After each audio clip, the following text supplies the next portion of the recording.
My dear viewers and students, warm greetings from SRM classes Patna. After a long gap, बहुत लंबे अंतराल के बाद मैं आज आपके सामने फिर उपस्थित हूँ। आज मेरा जो फोकस है, जिस चीज़ पर मैं आज लेक्चर दूंगा, वह है structure of India. Structure of India पर मैंने कुछ बातें पहले भी पिछले वीडियो में भी मैंने कही हैं, और आज मैं इस बात पर फोकस करूंगा कि इंडिया के जो स्ट्रक्चरल फीचर्स हैं वो किस प्रकार उनकी उत्पत्ति हुई है पास्ट जियोलॉजिकल टाइम में, और किस प्रकार ये सारे फीचर्स जो हैं उनमें परिवर्तन होते गए हैं। तो मॉडिफिकेशंस किस प्रकार से हुए हैं, ये मॉडिफिकेशंस क्या हैं? बहुत प्रकार के जो जेनरेशन के एजेंट्स हैं उनके द्वारा किए गए हैं, जो पिछले मिलियंस ऑफ ईयर्स से उस पर एक्टिव रहे हैं। अब मैं डिस्क्राइब करता हूँ, मैंने आपका कहा किस प्रकार से चेंजेस हुए हैं। जियोलॉजिकल टाइम स्केल और स्ट्रक्चर ऑफ इंडिया पर मैंने एक वीडियो अपलोड किया था, जो कि मैंने उसमें बताया था कि किस प्रकार से अलग अलग टाइम स्केल में इंडिया के स्ट्रक्चरल फीचर्स का निर्माण हुआ है। तो अब हम उस पर अलग से एक मैं बताऊंगा कि ये सारे फीचर्स कौन कौन से हैं, कौन सी इकाइयों में हैं, बटे हुए हैं।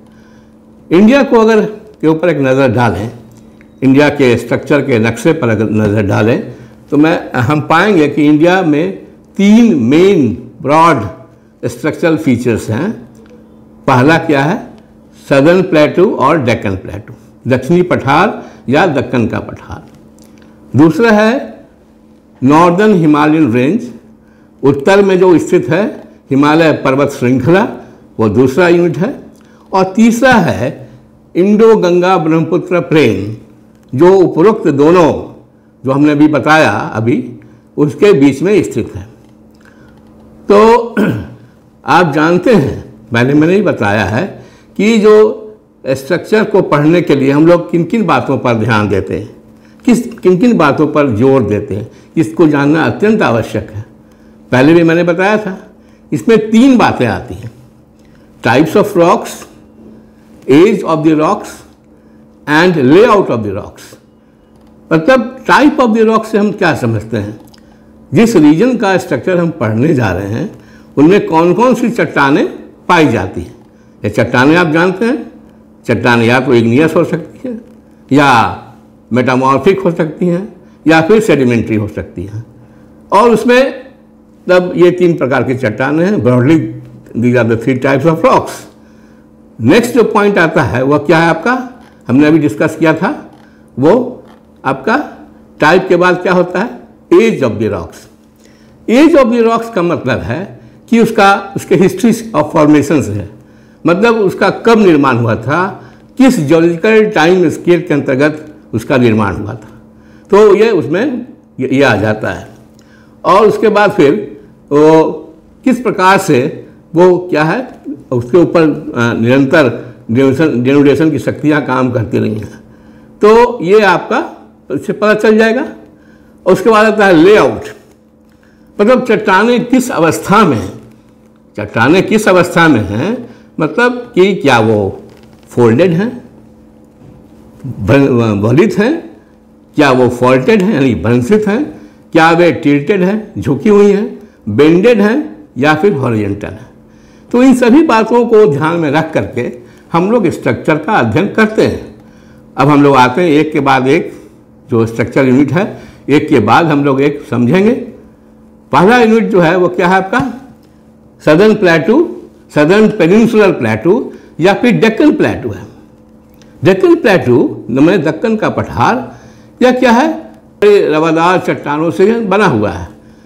कड़े रवादार मतलब क्या है? मतलब रवा उसमें है, मतलब mostly these are this has been formed by the granites, gneisses and schists। ये क्या है? Hard crystalline rocks. यह सबसे पुराना निर्माण है, ओल्डेस्ट फॉर्मेशन है, और मुख्य रूप से यह प्री कैम्ब्रियन टाइम में इसका निर्माण हुआ था।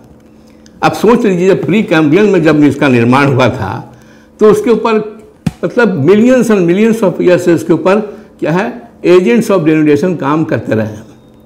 और उससे क्या हुआ है, उसे इसको काफ़ी घर्षित हो गया है, कटाव हो गया है, और उसके बाद क्या हो गया, उसको मतलब काफ़ी ज़्यादा उसमें परिवर्तन आ गया है, एक्सपोज हो गया है, और वो क्या हो गया है, उसके ऊपर न्यूमरस साइकिल्स ऑफ इरोजन ने अपना काम किया है।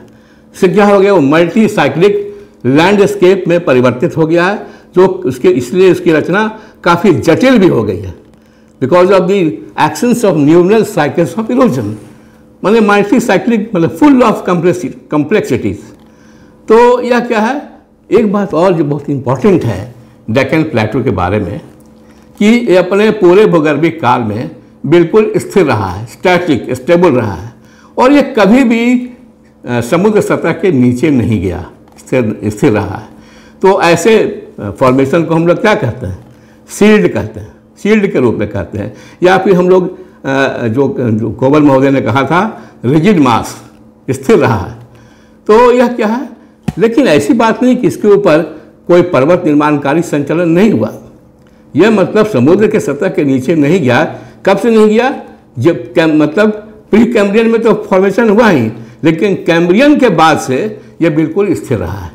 तो प्री कैम्ब्रियन में इसके ऊपर बड़े बड़े पर्वतों का निर्माण हुआ, जैसे आप जानते हैं अरावलीज, विंध्यन, सतपुरा, वेस्टर्न घाट्स, ये सभी क्या हैं, प्री कैम्ब्रियन माउंटेन्स।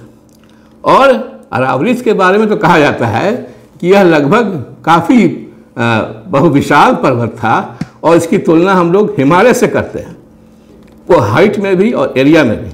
लेकिन आज इसकी स्थिति क्या है, बिल्कुल घर्षित हो गई है, छोटी हो गई है, हाइट कम हो गई है। इतनी हाइट कम हो गई है कि मानसूनी हवाओं को भी रोक पाने में सक्षम नहीं है, और ये हवाएं उसके ऊपर से निकल जाती हैं, साथ साथ उसकी दिशा के समानांतर भी हैं। तो यह इससे क्या हो गया, उससे कोई वर्षा नहीं होती। और आप जानते हैं पूरे अरावलीज के चारों तरफ क्या है, बहुत ही कम वर्षा के कारण वो एक क्या है, डेजर्ट में परिवर्तित हो गया है, जिसको हम लोग थार का डेजर्ट कहते हैं, जिसका एक्सटेंशन पाकिस्तान में भी दिखाई पड़ता है। तो इस तरह से यह अरावलीज की बात हुई। और एक फोल्डिंग जो है, माउंटेन्स का जो फोल्डिंग है, वो क्या हॉरिजॉन्टल मूवमेंट को बतलाता है। प्री कैम्ब्रियन टाइम में हॉरिजॉन्टल मूवमेंट्स हुए, लेकिन यह क्या है, ये सभी पर्वतों के निर्माण के बारे में हम लोग बहुत ज़्यादा डिटेल में नहीं जानते, इसकी नॉलेज नहीं है इसके बारे में। लेकिन फॉर्मेशन ऑफ जो वेस्टर्न घाट्स है, जो वेस्टर्न घाट्स है, उसका निर्माण थोड़ा बहुत हम लोग इसके विषय में जानकारी रखते हैं, क्योंकि जब अरेबियन सी का निर्माण हुआ, अरेबियन सी का निर्माण कैसे हुआ, बहुत बड़े पैमाने पर क्रस्ट क्या हो गया, सिंकिंग उसकी हो गई, वर्टिकल डाउनवर्ड मूवमेंट हुआ। इसके चलते क्या हो गया, इंडिया के किनारे वाले भाग में एक एस्कारपमेंट का फॉर्मेशन हो गया। और आप जानते हैं एस्कारपमेंट क्या, तीखी ढलान वाला होता है। तो वेस्टर्न घाट्स का जो पश्चिमी ढलान है वो काफ़ी तीखा है, एस्कारपमेंट के रूप में है, और साथ ही साथ वो काफ़ी, उसकी हाइट भी काफ़ी यूनिफॉर्म है। तो इस तरह से वो काफ़ी कह सकते हैं स्टीप है उसका वेस्टर्न स्लोप। और ये हार्ड रॉक से बना हुआ है, जो काफ़ी रेजिस्टेंट रॉक है, जिसे डेनुडेशन की शक्तियाँ उस पर ने काम किया है, लेकिन वो उसको बर्दाश्त कर गया। इसीलिए वेस्टर्न घाट्स की ऊंचाई में एक रूपता पाई जाती है फ्रॉम नॉर्थ टू साउथ। तो इस तरह से, लेकिन ईस्टर्न घाट्स में ऐसी बात नहीं है।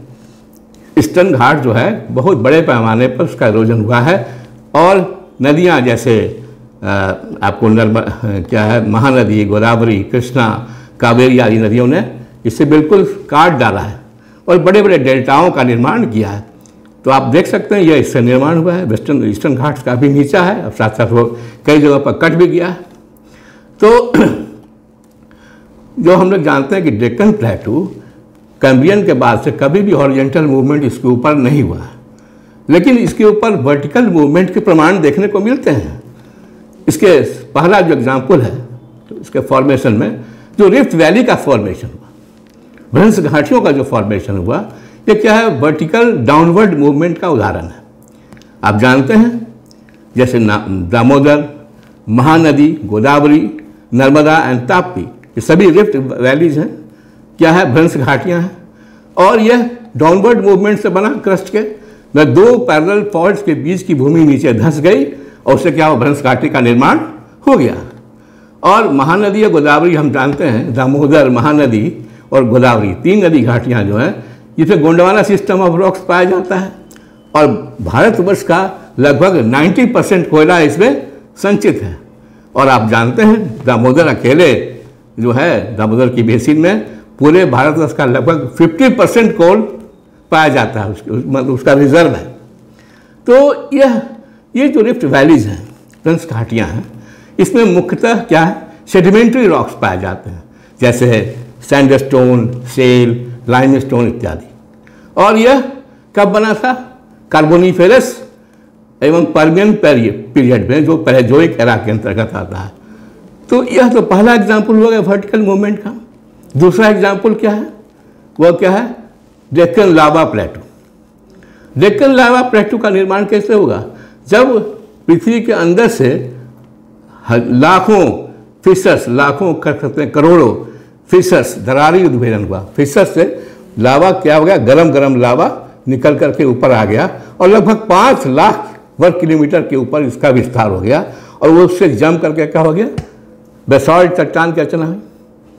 तो बेसाल्ट चट्टान जो है आप जानते हैं, उसके विखंडन से काली मिट्टी का निर्माण हुआ है, ब्लैक सॉइल, जिसको लोकल रूप में रगर कहते हैं, जो कॉटन के कल्टीवेशन के लिए बहुत ही महत्वपूर्ण है क्योंकि इसमें मॉइस्चर रिटेनिंग कैपेसिटी है। इसमें क्या है, केवल कॉटन नहीं और भी कई प्रकार के ऐसे क्रॉप्स का उत्पादन होता है जिसमें नमी को, चूँकि नमी लंबे समय तक संजो कर रखती है, जैसे ग्राउंडनट है ना। तो इस तरह से यह कब बना था, क्रिटेशियस पीरियड, मेसोजोइक के क्रिटेशियस काल में इसका फॉर्मेशन हुआ था। तो कब हुआ, यह मतलब पिघला हुआ जो वोल्केनिक लावा था वो बाहर आ गया और फैल गया, उससे क्या हो गया, डेक्कन प्लेटो का निर्माण हुआ। लेकिन ये जो फिशर इरप्शन हुआ एक बार में नहीं हुआ, बहुत ही धीमी गति से ये होता रहा। धीमी गति से एक बार निकला, फिर शांति छा गई, तो क्या फिर सेकेंड उसका इरप्शन का स्टेज आया, फिर शांति, मतलब कई इंटरवल्स के बाद गैप दे करके उसका इरप्शन हुआ है। तो उससे क्या हो गया, इंटरट्रैपियन बेड्स का निर्माण हुआ है। आप जब जाएंगे उस एरिया में तो आप देखेंगे एक के बाद एक सीढ़ीनुमा ढलान मिलती है। ये सीढ़ीनुमा ढलान इस बात की ओर इशारा करते हैं कि फिशर इरप्शन जो है अलग अलग बार में, इसकी जो फ्रीक्वेंसी थी लगातार नहीं थी, भरपूर करके हुई है। तो इस तरह से यह डेक्कन लावा प्लेटू का निर्माण हो गया।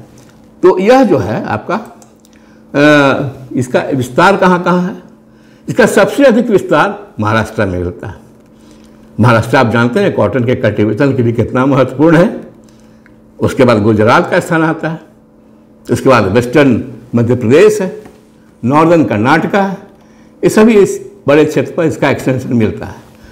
तो यह क्या हो गया, आपको मैंने पहले भी कहा, यह जो वॉल्केनिक लावा है यह जम करके वॉल्केनिक इग्नियस रॉक्स बन गया। मतलब इसको कहते हैं, यह अलग अलग बार में हुआ है। मैंने अभी कहा आपको इंटरट्रैपियन बेड्स का निर्माण हो गया। तो यह जो डेक्कन प्लेटू है, यह प्लेटू के ऊपर भी क्या हो गया, थ्रस्ट, हॉरिजॉन्टल थ्रस्ट पड़ा है। यह कब पड़ा है, उत्तर के साइड से, उत्तर के भाग से, जब हिमालय का अपहीवल हो रहा था, जब हिमालय का उत्थान हो रहा था, तो जब कह सकते हैं कि जब यूरेशियन प्लेट जब इंडियन प्लेट की तरफ बढ़ा तो उसने बड़े पैमाने पर पूरे इंडियन प्लेट के ऊपर उसने दबाव डाला, जिसका नतीजा यह हो गया कि जो डेक्कन लावा प्लेटू था उसके ऊपर भी दबाव पड़ा और इससे क्या हो गया, डेक्कन लावा प्लेटू का जो या कह सकते हैं छोटा या जो प्लेटू है, सदर्न प्लेटू, उसके उत्तरी भाग में क्या हो गया, बेंडिंग हो गई, टिल्टिंग, बेंडिंग, ये सब हुई। इसके प्रमाण देखने को दिखाई पड़ते हैं। तो इस तरह से यह पार्ट आपका फर्स्ट पार्ट मैंने आपको बताया। नेक्स्ट पार्ट जो है उसमें हम हिमालय की रचना और गंगा के मैदान के बारे में चर्चा करेंगे। बहुत बहुत धन्यवाद है। Many thanks for a very patient hearing. Thank you so much to all of you.